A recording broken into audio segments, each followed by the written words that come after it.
Hi everyone, my name is Suzienne. I'm the Communications Coordinator of the World Duchenne Organization, and welcome to another webinar for Duchenne and Becker muscular dystrophy in relation with COVID-19. Today we're going to talk all about care and how this will happen when the countries are slowly opening up again.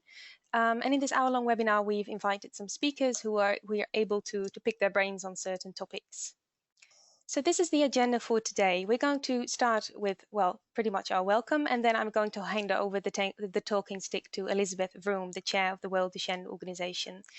She will give a brief introduction of the topics, and then we will move on to specific themes that we have discussed that we gathered from the community. As you can see here, we're talking about the benefit risk of going to school and really adapting to this whole new normal as it's kind of evolving as we're on the run. We're going to talk about preventive measures to take when you're visiting a hospital or a school. We're going to talk about priorities and treatment, and we are talking about what can be done remotely. And then, of course, we have our open discussion. So if you have any questions, that is the time to ask your question. I can either ask you to unmute yourself so you can ask your question, or if you're uncomfortable with doing that, I can say it for you if you want to. So that's it for short. What we discussed so far in our earlier webinars, we're really talking about the risks of getting infected, the complications of having a corona infection. We were talking about medication and the use of supplements. We were talking about how to prepare for a possible infection when it comes to either the hospitals who can be prepared, it can be clinicians, it can be parents, it can be anything. And we had a webinar on how to manage COVID-induced stress. We also had a webinar on fundraising and how to deal with that now that all our events are closed. And all of these recordings can be found back either on our website or on our YouTube channel, the World Duchenne Organization. For the first 4 webinars, we've also created reports which are translated into several languages. So you can always head over to our website and read up the reports. And on that, I would like to give the floor to Elizabeth Vroom. Hi, thank you, Suzienne, for this good introduction and all the technical part. As always, you're fantastic. Yes, we had several webinars in the past. I think we started in about almost 2.5, 3 months ago, and we have learned that everything has changed, in fact, from that. Where we were so afraid in the beginning that the boys would get infected and would get ill and not being able even to survive the disease, we now know that we haven't seen the disasters we were afraid for. But we also have seen that most clinicians said, and other experts said, yes, of course they did well, because Duchenne families are experts in shielding. Well, now, that also means if shielding was our lifesaver, then now families are really nervous about stop with that and go back to kind of normal. We know that in all countries there are now different rules and regulations and plans, but I think the reason for this webinar is very specific, thinking about for Duchenne, what are your considerations with the knowledge of today to do something or to still wait in doing it, to postpone treatments, to postpone go to school, or that's maybe a higher risk in postponing than in the risk of getting infected. So in that we are very honored to have 4 experts, being Professor Francesco Buitoni, Dr. Jared Wong. I made the mistake of thinking they came from the same country, but Scotland and England have different guidelines at the moment. Professor Linda Cripe, and there's Professor Nathalie Goemans from Belgium. Then we also have some quotes from Dr. Veldhoen, a pediatric intensivist of the Dutch National Working Group for Pediatric Centers for Home Ventilation, who gave some input from the side of that field of ventilation. So the first subject where we got a lot of questions about is, what are the benefit risks of going back to the new normal in terms of going to school or go back to regular care? Which part of the standards of care should restart? Which part of the standards of care is maybe not so urgent? So I know everybody has a lot to say about that. So the first question I would ask to Professor Francesco Muntoni, what is your current opinion on this? Well, good afternoon. Good afternoon. I think that this is a very easy question, and I'm joking. Of course, there is a if like the different scenarios based on age and status of the child or the patient or young man or man. It is related to the potential of comorbidities. It is related to the incidence of COVID-19 at that time in that country. So I think while it's confusing, it's a bit difficult to have a single rule that will encompass everybody in these different scenarios. I think the easier part, I suppose, is the fact that, and this is also relatively well, as early as or as late as last week, the Royal College of Pediatric and Child Health has, if you like, recognized that individuals with Duchenne, originally thought to be in the highest possible group, I'm talking across any age, I think they now are considered, unless they have respiratory and cardiac complication, in an intermediate group where, if you like, the risk benefit can be discussed, allowing families not to have a complete, families and children and young people to have a complete shielding. So I think that is welcome. I think there was a lot of discussion regarding, if like, the children who are on steroids and so on and so forth. But the bottom line is that for the majority of the people without other comorbidities, is appropriate to discuss what is a new, different life from the complete shielding. The things are still evolving based on the people who are at the highest risk of developing complication. For example, people who have a severe cardiomyopathy, people who have a severe respiratory involvement, those clearly are in a very different risk category than people who are 7-year-old with Duchenne and who otherwise have, apart from Duchenne, they don't have anything else.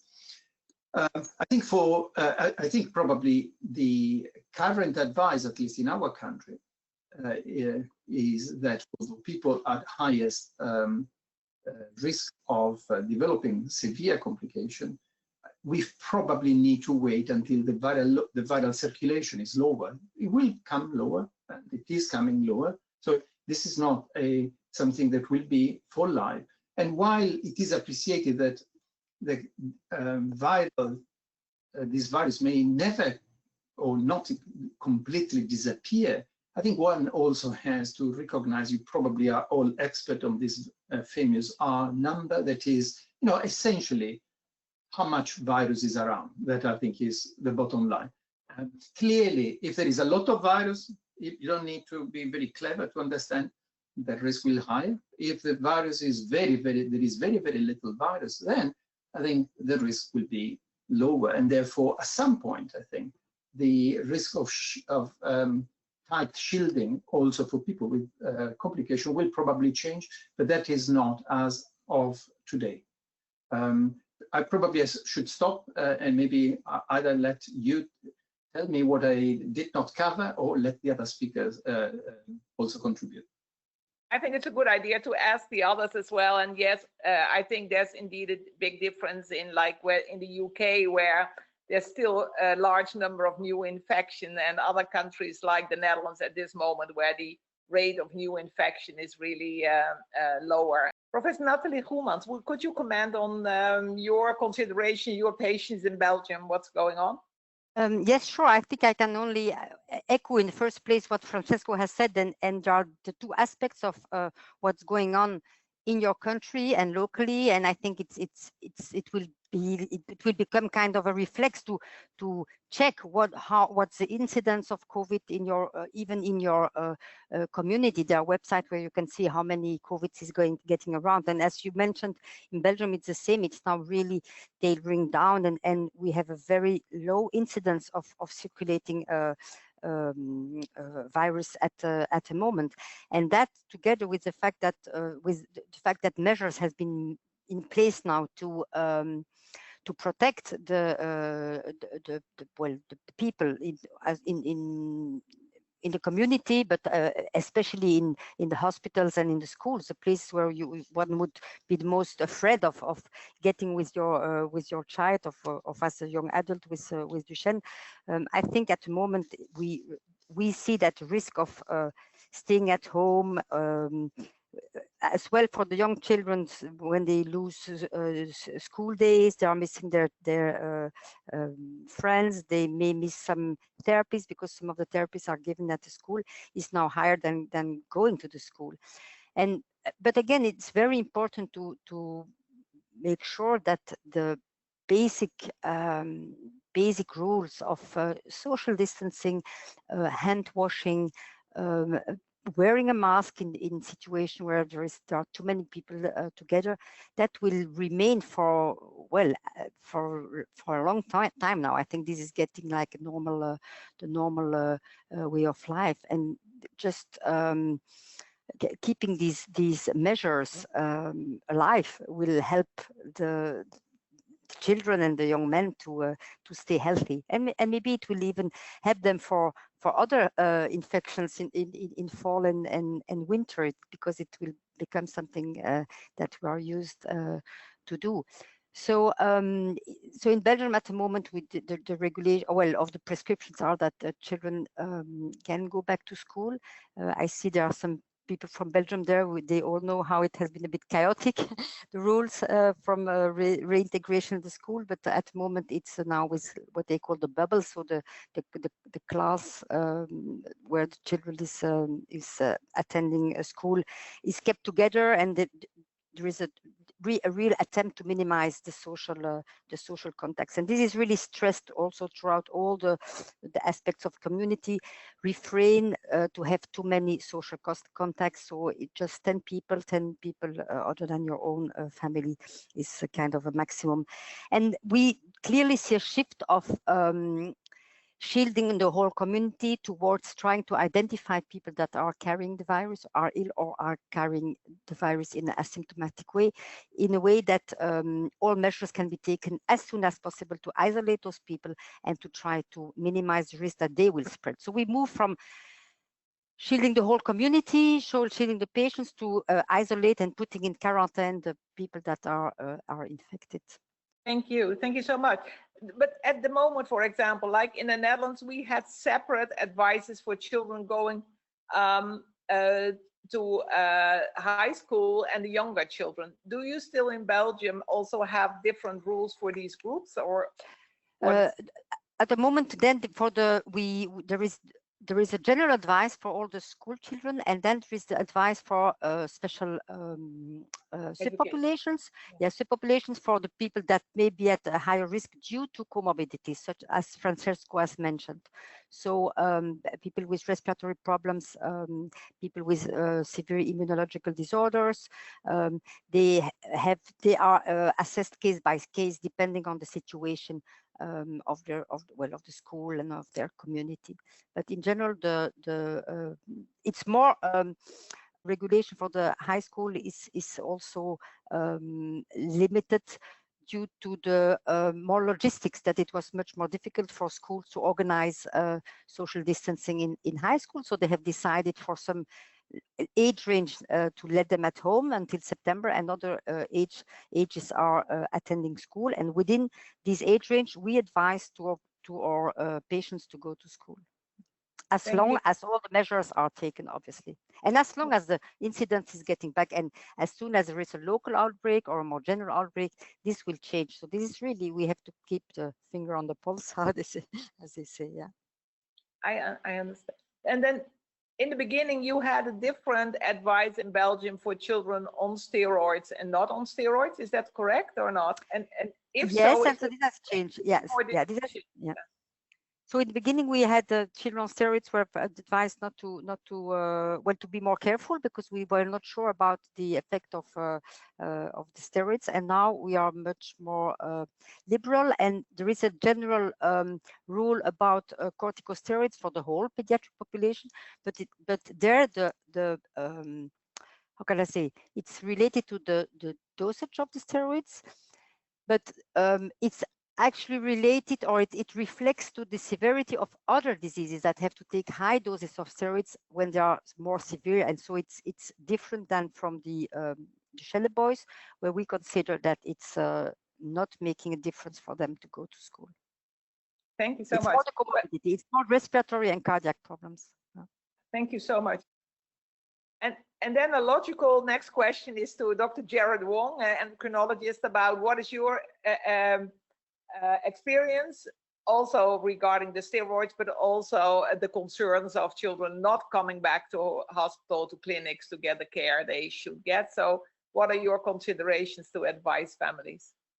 So I guess well, thank you very much, Elizabeth, and everybody. Hello, good afternoon. And I guess I kind of want to just summarize what Francesco and Natalie and Elizabeth nicely said. So I guess, I think a lot of you or us would have considered that already. I suppose the factor to consider whether to send a young person with Duchenne back to school or for care considers the infectivity rate in a particular country or region. And even in the UK, we had different times where there was higher infection rates in certain region. It may not be as easy to get it in certain countries. It also takes into account not just the diagnosis of Duchenne itself or steroids, as Natalie has clearly said, but I think increasingly we're looking into the underlying health or health status or complications of the young person. And I guess then you're looking into going back to school is, I suppose, what measures are in place in terms of if the person attends school or attends hospital. And also when it comes to care, I guess then it's the risk of either having the treatment or not having the treatment, and what are the implications. And some are not, and a lot of them are actually not easy questions. To put in context, however, at least in the UK, children, and I suspect in most countries as well, just to put in context, children who have got a diagnosis of childhood cancer, who are immunosuppressed because of the chemotherapy and also the use of steroids as part of chemotherapy, have been attending hospitals. So I think it is, and obviously precautions need to be in place. So I think with patients with Duchenne, there'll come a time where we need to consider, are there any things that hospital attendance is necessary, or can everything or most things be done online? And perhaps some things might need to be done in the hospital in due time for certain patients.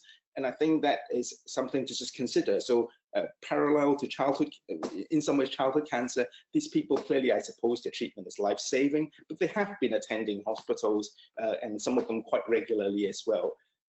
So I think it's just something that as families and clinicians, we need to consider the individual child, and sometimes it needs quite a lot of discussion with the family, basically.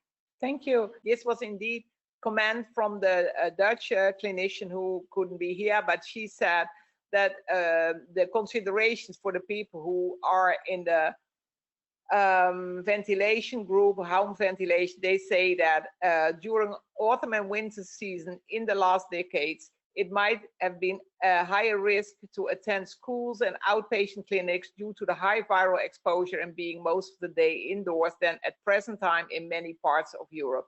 And definitely that is, she speaks also for the Netherlands.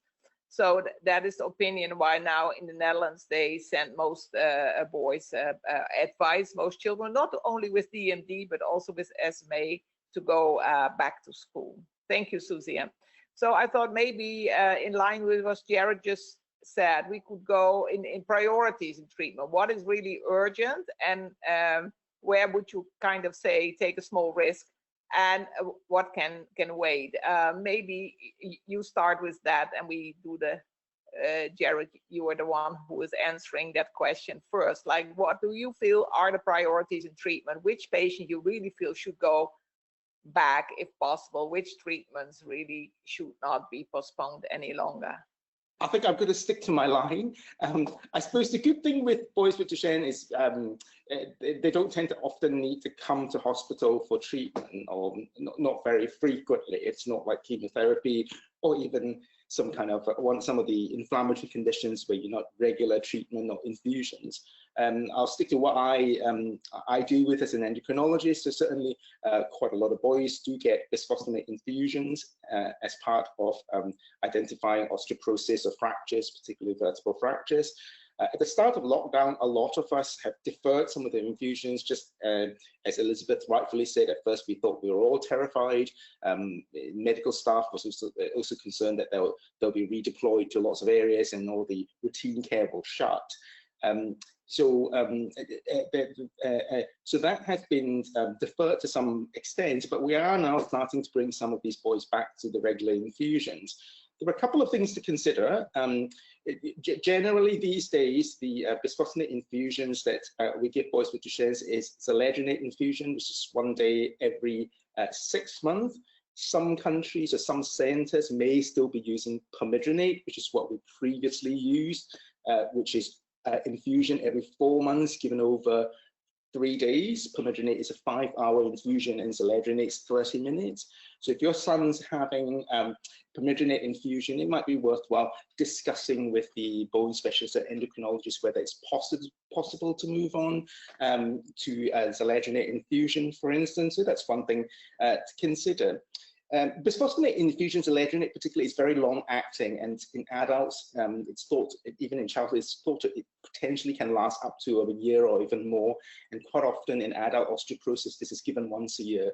So generally, if it's deferred for a few months, that's generally okay. But some boys with Duchenne's who've got vertebral fractures do get back pain, probably within the month prior to the 6-monthly infusions are due. And I've talked through some of my parents where some were sort of a bit nervous about coming and we deferred it, but then in fact they contacted again because back pain started and it still persisted with the regular painkillers, and we're bringing these boys in for infusion. So that's something to consider about. There's one situation regarding to bisphosphonate that I've not encountered as yet, but might soon, is starting somebody on bisphosphonate. So you might say that that's not absolutely essential, but if the boy has got lots of back pain, that's something that you may actually want to think about that. There is one caveat though, and it makes us all, I suppose, a bit anxious, or if not so much anxious, like we need some sort of a strategy. Relatively frequently, with a side effect of our first dose of bisphosphonate infusion is sort of joint pain and fever, and of course this is going to raise a whole lot of anxiety at the moment, kind of thing, and I suppose we just need some sort of a strategy around that. Very, very quickly, I don't want to take too much more time. Can I stop you? One second, because there's a message from Romania saying that it's not clear what kind of infusion you're talking about. What maybe you should explain a little bit about the biphosphonate then. Okay, so bisphosphonates are drugs which stop bone breaking down. It's generally used in postmenopausal osteoporosis, but in the last 5-10 years, increasingly used in Duchenne's when they have fractures, particularly vertebral fractures. They are given via an infusion. The 6-monthly medicines that I talked about is zoledronate, or you might know it as Zometa in certain countries. And pomidronate is the same class, so it's, I suppose, a bit like steroids, prednisolone, deflazacort. So these are used if boys have fractures, basically. So it's not for all boys, but it's just for boys with fractures. Okay, thank you. But you wanted to explain something else. There's probably just a couple of sentences about testosterone. Some boys have delayed puberty, yes, we know, and are on testosterone. They're generally given by injections. In the UK, this is given by GPs most of the time. Obviously, a lot of it, certainly with myself, prior to lockdown, I had changed almost all of my boys who were having monthly testosterone injections to topical forms. I know there are other forms of testosterone, like putting into the gums, but that can be something that you can discuss with the endocrinologist. At the start of lockdown, we did think that actually in worst case scenario, maybe not having testosterone in a few months is not completely disastrous considering the ongoing issues, but I think there are other options. So I think I'm just going to keep quiet now. Okay, thank you. And Professor Muntoni, what would you consider as treatments which really have a high priority to go back to, and what could be like postponed for a little more? Yeah, so I think that I think a few things perhaps. So these days, most of my clinics are via video Zoom, where we assess the children, we discuss how things are, and you know, luckily for many families, as Gerald said, things have, you know, in reality, in 3 months, really not changed at all. I think that there may be, I'm referring here to relatively young people who are still ambulant, for example, worsening of contractures, and perhaps splints and orthoses do not fit anymore. And I think that if you like, in these cases, what we would normally do is, in actual fact, I'm being very impressed because we, you know, my catchment area is not only for DMD boys in our immediate catchment area, but also in a wider, the wider London, that is quite a large area. So I've been very impressed because many families have reported that they also have the local physiotherapy linking regularly by video Zoom, that, and also in some cases, the local orthotist been able to visit at home, do the cast, and deliver after 2 weeks a new pair of orthoses. So I think that is good, and with our physiotherapy, we're trying to help in cases where this is not possible by the local services. But I think I would consider this a reasonable intervention because the progression of contractures and perhaps splints that they're not fitting anymore at the time when probably there is less activity and less ability to go around, those could lead to avoidable complications. So I think that I think is one point. I think really in discussion with the families, one finds out if there are things that are unexpected. Increasingly, but this we should have done it all the time, but in a sense, increasingly for those the less young people who the young boys and young men who are non-ambulant anymore, it is important to instruct, and this is not COVID, this is, you know, day one of life, instruct families of what are symptoms of nocturnal hypoventilation, and having a contact with the respiratory team establish ahead. You know, nothing works well in an emergency, and this is a time when things will work even less well in an emergency. So I think that so my mantra is that of making sure families and young people understand what may be symptoms of hypoventilation, and then have a connection with the hospital to report this and see what could be the next step. This could be a domiciliary oxygen saturation monitoring and so on and so forth. There are multiple things that one can do at home. But I think it's really information contact. This is probably a time when contact with families is necessary to be more frequent, maybe not to spend 5 hours on the phone, but just to check in a systematic way whether there is any particular new reason that will need to bring the patient back to clinic.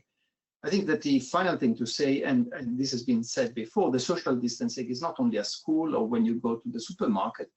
All hospitals now have very clear rules and guidelines, you know, of the capacity in outpatient, for example, will be reduced just to allow social distancing and so on and so forth. But I think we will be, so we are asked on a regular basis to prioritize families so that, you know, the one that need to come, the one that can wait another 3 months or 6 months, they at the moment do not come, and we just do things on the phone so that there is space to allow safe circulation, if you like, for the people who do need to come to hospital. And I would completely reiterate what Gerald said.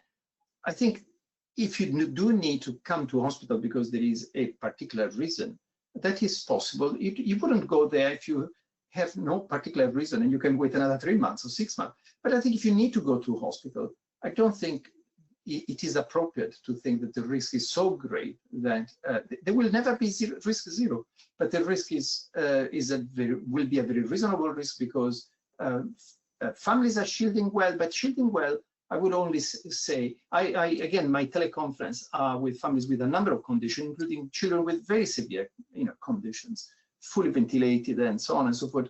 And some of the parents work because, people need to go to work. Some of the parents are key NHS worker, for example, and they've been shielding at home with, they've been applying good hygiene and home. And I can tell you, I'm not aware, we have a large patient population in my hospital. I'm not aware of a single child in a family where even the families need to go out for work, at least one of the parents, where COVID-19 has been imported. Because I think, it is possible to reduce also if you go out very significantly the risk. And this is what this family has been doing very well. It's not that they are only tightening up and they are in compression, in a compression chamber. They have been very effective. So that also shows that even at the time when the viral circulation was high, it's been possible for this family to avoid bringing it in-house. And therefore, I think that there is hope that while risk, nobody can tell risk is zero. At the same time, I don't think that we'll be completely paralyzed by what increasingly is a smaller and smaller risk. And with improvement, understanding how to reduce the risk is also the correct attitude either. So I think, common sense if possible. Yeah, thank you so much. And Professor Nathalie Goemans, what is your experience in, what are your considerations, let's say, in terms of priorities in care? Well, I think also we have been in the past weeks through different scenarios. And in the beginning, we were really asked to do all our clinics remotely by teleconference, and because, well, everything was in function of potential COVID patients that would make an overflow in the hospitals.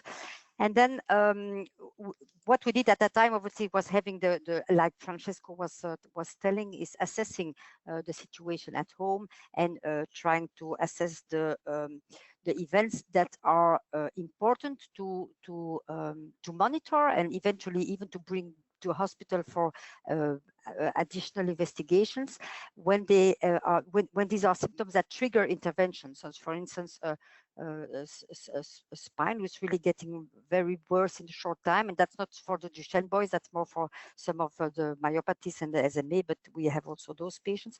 But also, most importantly, for the respiratory problems, and as was mentioned previously, highlighting the symptoms when it's really important to go to hospital is mandatory. And so through the teleconferences, we were assessing the need of clinics, and now we have a capacity of 75%. We are back to 75% of our clinics due to the lower incidence of the viral virus around. And I would echo Francesco in saying that at the moment, I think with all the measures that are in place, it's the hospital is a safe place to go. It's much safer than going to the shops or going in the street. It's really, there are so many measures that are now taken into consideration that it is a safe place. And so, well, we, as was mentioned, I think the priority were for patients that had symptoms that would need some interventions. And now we are rescheduling the clinics in the upcoming weeks, and we are, well, working a bit harder because we have some patients that have to be seen now that have been waiting for a couple of weeks. So yeah, I think the measures that have been taken in the hospitals make it safe for the people that have to come in clinic to attend the clinics as discussed. Thank you so much. Yes, well, we were also thinking about, we heard about that it's important, for example, that families don't linger around in the hospital, that they bring their own food, that they really themselves also have a responsibility. And what yeah, I would say that there are the measures, well, it's dictated as well by the hospital rules, because they are told to have one person that is accompanying person. If it's really someone that needs two person for handling and so on, that's accepted. But otherwise, it's quite strict. Only one person can come to the clinic with the patient. There is the social distancing, but also all the places where you can eat are now closed for patients. You can't eat there. You have to go outside for eating. So the time in the hospital is kept short. So they have their appointment. They have to come to the appointment, but they can't stay there. And when we have like this follow-up clinics where we have different physicians to be seen or different appointments, we take also this into consideration. We calculate the time that the patient will be in the hospital to limit this time. Yes, sure. And so and also patients and families have to wear a mask in the hospital. Yeah, that's also. Okay, well, that's good to know, but because also that might be organized differently in different countries.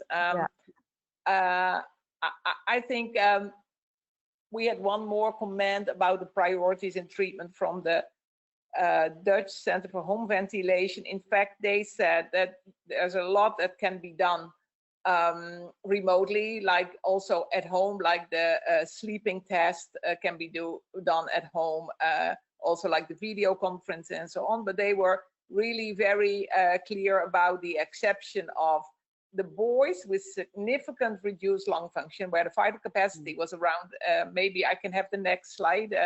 This is the quote: in boys with significantly reduced lung function, vital capacity around 50 to 55%, not yet supported with mechanical ventilation, the risk of postponing their appointment for medical follow-up of their respiratory condition is a higher risk than being infected by COVID due to their hospital visit. And the reason is that the symptoms of nocturnal hypoventilation may not be recognized in time, as they develop gradually.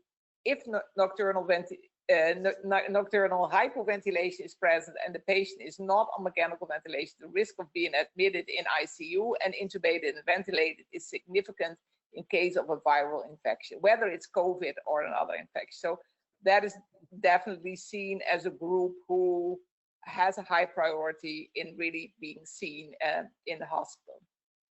So then the last question is, Suzanne, what can be done remotely? And we already, I think, heard about physiotherapy. Are there also people who have been doing like the test, like part of North Star, for example, you could do at home, right? And then film it and then have the physios checking it. Is that also happening? Is it happening that you really do certain tests at home, like we see now in some clinical trials, and that it's filmed and that then the expert or the physios remotely give a number to that? Do any of you have experience with that? So far we haven't been so far to do the scales remotely. We have done the assessment of contractures remotely with the physio, but also in terms of intervention. But I think this whole COVID situation will make us rethink the way how we do clinics and how we do the follow-up and of patients, and there will be much more room for remote assessment of patients, both by technical means as by video assessment of North Star. So I think this is something that will be considered, but we are not doing it now routinely for the scales. Yeah, I think that, so I'm aware this has been done really professionally for a number of clinical trials. We have not been able to do that as yet, also because there is implication for resources. I think what we have done, and we've done this both for Duchenne muscular dystrophy and for spinal muscular atrophy, where we coordinate some of the national network for the post-marketing surveillance of drugs. I think for some of the functional scales are difficult to be done, although some of the time tests and some are possible. You know, for example, the GAWAs with clear instruction, it is possible. So we have some guidelines that we have agreed with the NICE panel that is involved in eventually facilitating and assessing the post-marketing surveillance of the drug. One is Ataluren and the other is for spinal muscular atrophy nusinersen. So we do have, if you like, simplified home assessment that is videoed and then sent back to the hospital by the hospital secure site. There are some aspects that come from some, for example, upper limb functional scales and so on, but is not the full North Star for sure. And how exactly these will eventually link to the North Star will be quite important to establish in time. So I would say we've done a little. We could do much more, to be honest. And the only other thing is I completely concur with with your slides of the respiratory physician from the Netherlands. The one question that at the moment we are discussing with the hospital is, while it is, if you like, while we want to do the respiratory assessment for all the patients who are well, but they are on a declining scale, at times this has been difficult, quite frankly, when the respiratory ward were overwhelmed. And therefore, we are in discussion of how to improve our telemedicine capacity, not only with the oxygen saturation monitoring, but also with home respiratory function tests with forced vital capacity and potentially transcutaneous CO2 that is, if anything, even more precise indicator whether things are, in which direction things are going. So this is ongoing discussion, and it does require some resources, and that's why we have not completely implemented. But there is ongoing discussion, and as other colleagues have mentioned, we will need more of this, not less of this, in moving forward, because hopefully the COVID-19 is going very low and lower and lower. It may reappear, and it's just it would be silly if we haven't thought how to do things better if it does reappear in 6 months' time. Okay, thank you so much. What do you see as the priorities? Do you see all regular care should start again soon? Do you feel there are priorities of boys and men you really want to see now? What can be done remotely? Yeah, I mean, I think that this is really tough, and you know, I think I listen to a lot of people on news and in the media try to address these questions, and so I don't think that there's any right or wrong answers. I think that the priority is I think you have to live in this world, because like people say, we're going to be dealing with this for a long time, but just try to do it safely. So you know, do you really need to make your appointments? It depends on where you're at with your health. If you're an older young man who has a lot of healthcare issues and you're having a particular problem, I would say yes. But if you are feeling well and things are going okay, taking it for another 6 months is probably just fine, to be perfectly honest with you. So I think I hate it when people are coming into clinic and they're completely, you know, they're 8 years old and they're fine, and there really isn't anything going on, and we could talk to them on the phone and they risk coming into the clinic. So I think it's common sense. I think it's completely common sense driven. We are in a world with no rules, and I think you just got to try to do the best you can. Unfortunately, there's no right or wrong answer. That was a long-winded answer, but the bottom line is, who knows? And how would you describe the current situation in the US? We know, we already discussed before, the US is not one thing, it's a lot of different states. But is there something you could say in general about the current situation and the considerations, whether children could go back to school? Of course, depends on national and local rules, but also what do clinicians tell their patients? I mean, yeah, what we're telling people is, you know, I think if you're a high-risk individual, you have to be careful in the United States. You know, people are not taking this seriously, and our federal government is not implementing consistent rules. For example, I was in the grocery store yesterday, and I would say only 1/3 of the people had masks on. If you are a boy with Duchenne, that I think, and for a family who was trying to protect a young man with Duchenne, I think that is unacceptable. So I think that you have to be careful in the U.S. Going back to school will be different in every single school district in the United States. I think you need to talk to your school district if you are going to send your son back. Make sure that they understand that he is a high-risk individual, and maybe put in the classroom extra special social distancing, and let the class know that he needs to be protected, and they need to wear their masks. So I think this is going to be tough and challenging, and we are going to be on uncharted waters. But unfortunately, in the United States, we have some problems at the moment with regard to consistency and an understanding of the general population that there is actually a problem. Thank you. Well, to tell you, in the Netherlands, nobody's wearing a mask in the street or the supermarket, and also in school, children are not asked to wear a mask. So I think it's different. Yeah, it's different everywhere, right? Well, then we first start with the questions. So I hand over to Suzanne, who will handle the questions and comments from the community. Yes, thank you very much, Elizabeth. I got a few questions in the chat, and I will just ask you to unmute to ask your question. I see that Dr. Cripe arrived. So before we go to the question and answer, are you indeed online, and then can you unmute yourself? Hello, everybody. It was just to make to have a little fun also, because not all Duchenne boys are going to school or to caregivers, or to hospitals. So I hope they could have holidays. And the question very seriously is what, sanitary careful precautions they should take. Or maybe not move at all, I don't know. Yeah, I think this is very important to after all these weeks of stress and anxiety and people being confined at home, to think about holidays and maybe even traveling and the nice things.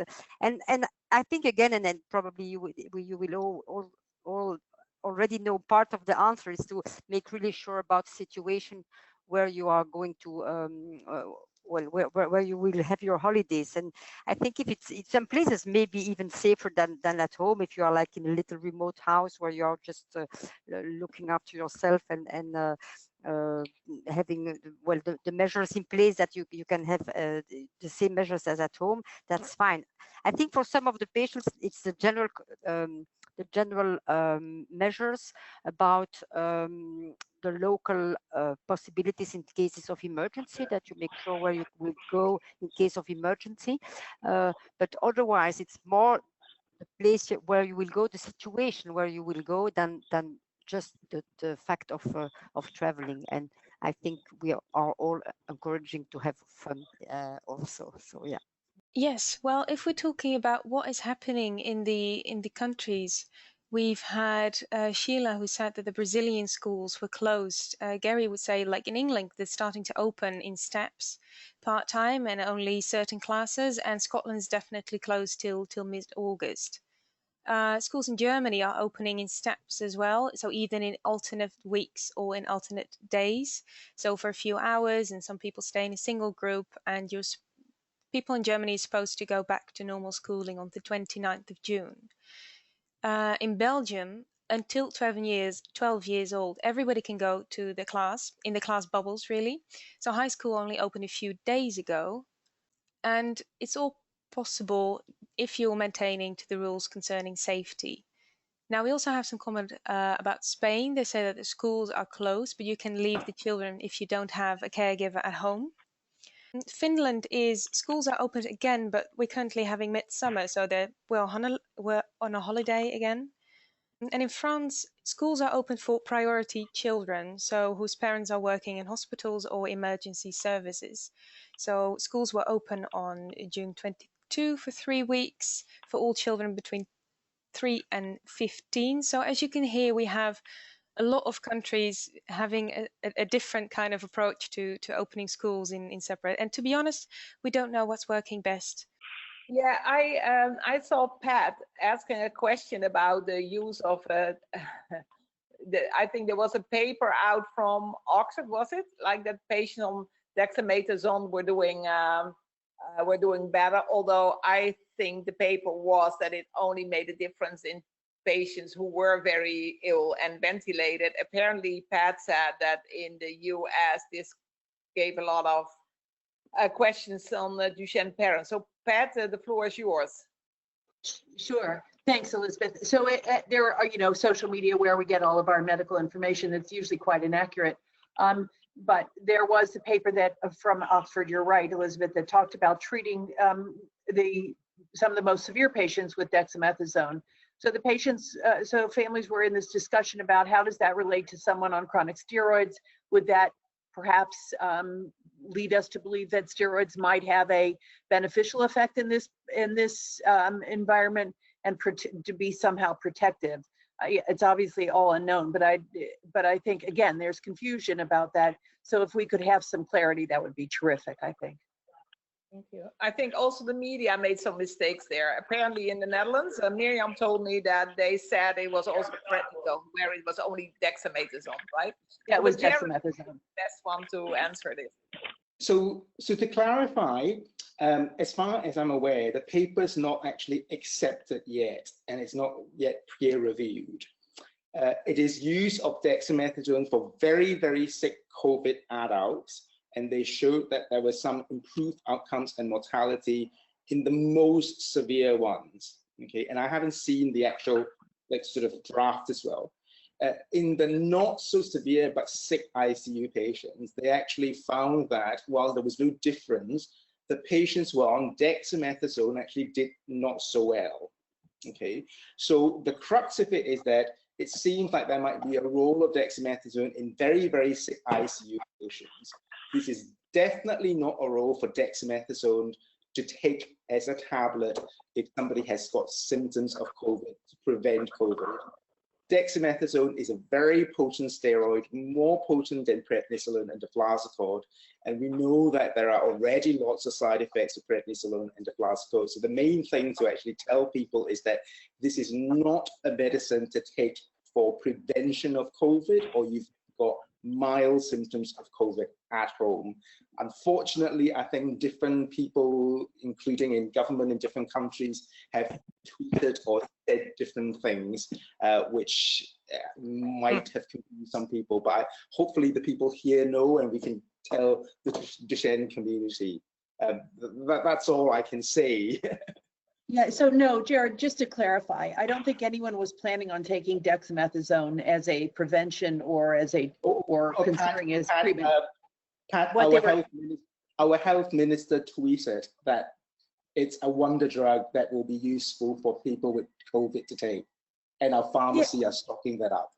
Yeah, so I think the confusion though, and the real question was not, at least from what I saw on social media, not that the parents felt they should stock up on it, but the parents wondered, just because, you know, we have not experienced or heard of young boys with Duchenne getting into real trouble with COVID. I think in the US we have about 4 cases that are known. There perhaps are more, but those are, we know of about 4 cases.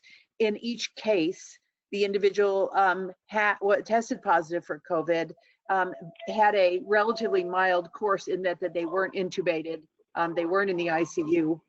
2 of them were hospitalized, but for a short period of time, and have recovered. So families on social media put this press release about dexamethasone and its potential treatment together with the fact that their sons are taking steroids, and wondered if the steroid dose that they're currently taking somehow could lessen the impact of COVID on them, or be the reason for these young men, the 4 that we know of, having a less severe course. No one's planning on taking dexamethasone. They just wondered, you know, we know so many bad things about steroids. I think, you know, we're so familiar with the side effects. The real question was, in this particular case, might there be some protection by the steroid dose these young men are taking? Yeah, so I think, I mean, yeah, one wonders, and I think some of us have actually thought about that even from the start, and it'll be interesting to hear what Natalie, Linda, or Francesco thinks. I suppose there's no, it's impossible to. I was going to say, I just don't think you're going to know the answer to that question. Yeah. I mean, treating somebody with an acute illness with steroids is something that to reduce the inflammatory response is something that is done routinely in the ICUs. So I completely agree with the previous comment that, you know, that this is something I would be very careful about saying, because I think it can get misconstrued on social media. And but is there a benefit to being on steroids? I mean, I think there are a lot of other people who've gotten COVID who are at risk with rheumatoid arthritis and other diseases where they're on chronic steroids that would disagree with that statement, but hard to know in the Duchenne population. Do Francesco or Natalie have any comments on this, on what we have learned about? Yeah, Francesco, sorry. I think that I think the important thing is, as everybody's saying, and unfortunately the families need to understand it, is that once you deal with honest doctors, the answer is nobody really knows, and you heard this from everybody. However, this doesn't mean we cannot use at least our personal judgment, apart from the one of our Prime Minister and the press release of the government. I think that there is, I suppose, a good news is that there appears to be yet another thing, that if people are very, very unwell, and this will apply to me more than probably because of my age, more than to young people with DMD, but if I was very unwell and in intensive care unit, Dexamethasone would help. The doses that I use is, as Gerald said, completely different to the dose that are taken every day by people with. Is a similar, but I think is a complete. You are hitting people with a completely different level of steroids. So I don't think that the reason why the people that Pat mentioned before had a cause that was not particularly severe is necessarily related to the fact that because they're taking corticosteroid equals to the fact that there has been this clinical trial with dexamethasone. Maybe I'm wrong. I cannot say I'm absolutely certain, but I think they're probably two different things.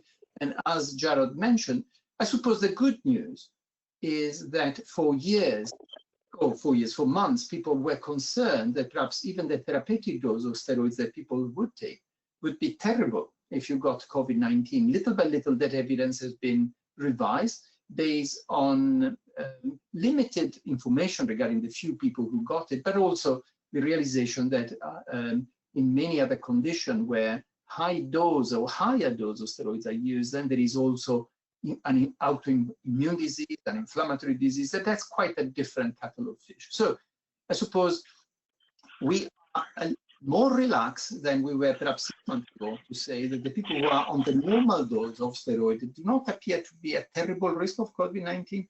However, if you are in intensive care unit, very unwell, ventilated, blah, blah, blah, dexamethasone is a different thing altogether. It just has a similar name, but I think it should be considered.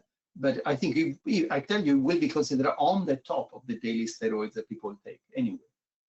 That is, but I think if you ask me if I'm absolutely certain, the answer is no, I'm not. Thank you so much. Then I would like to ask Professor Goemans as the last kick out for some final comments on this subject, and then we will wrap up and finish the webinar. Well, okay, I think I can only agree with the use of dexamethasone in the critically ill patients in intensive care and the steroid doses that the Duchenne boys are taking. But saying this, I think we are all aware, we all have this experience that the past decades prescribing the corticosteroids in boys with Duchenne, one of the major concerns was to lower their immunity and to see more severe infections.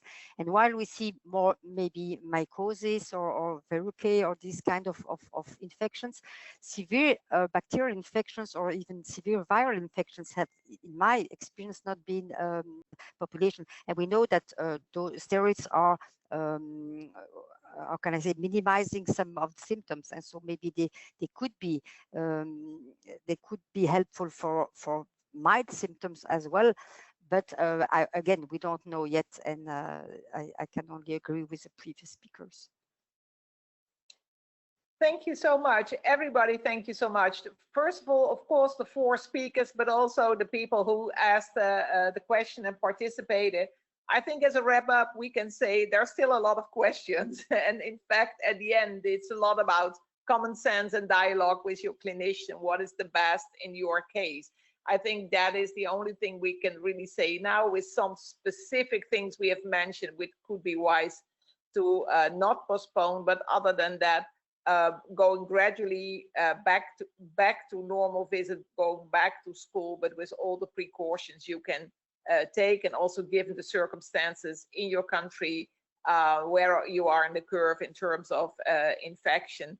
And at the end, we all take a small risk, and we shouldn't take a too big risk. In fact, I think that is what at the end is what we learned today. And I think again everybody who was involved, and I think we might come back to you in a couple of months and hope to know by that time that the virus is under control, or there's a vaccine, or not, vaccine wouldn't be there, but we even know a little bit more about the risk when the boys go out again, when they go to school again, and when they go to care. So thank you all so much for your wisdom, and I wish you a good weekend.